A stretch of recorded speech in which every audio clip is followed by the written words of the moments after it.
pas de sanction pour Nabil Fekir, seulement 2500 € d'amende pour déploiement de banderoles pour l'Olympique lyonnais. C'est soft aussi pour les Stéphanois parce que on pouvait s'attendre à bien pire. Ils ont été sanctionnés de 2 matchs à huis clos des parties basses des 2 tribunes nord et sud. Ils étaient déjà sous le coup d'un sursis.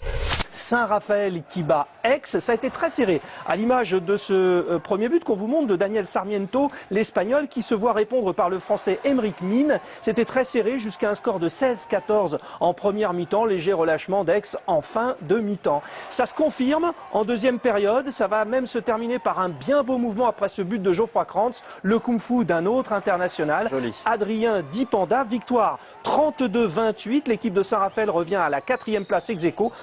Charlotte Bonnet qui est championne de France sur 50 mètres brasse et sur 100 mètres nage libre. La Française qui a battu le record de France en 52,04. Record détenu par son amie Camille Muffat. Voyez sa 3e position. Alors, c'est le meilleur temps sur la partie ski. En revanche, 2 fautes, dont une de concentration évidente sur la fin pour Martin Fourcade. Il est 3e. C'est le début de la saison. Et satisfaction, on va dire, pour les Français. Hier, il y avait eu échec pour les filles.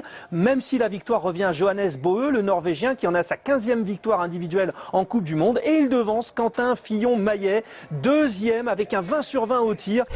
Bernard, Dachary, Amdaoui qui va trouver Delay qui en glissant va aller jusque dans l'embut de Perpignan pour aplatir le 2e essai de Biarritz qui n'est pas encore accordé.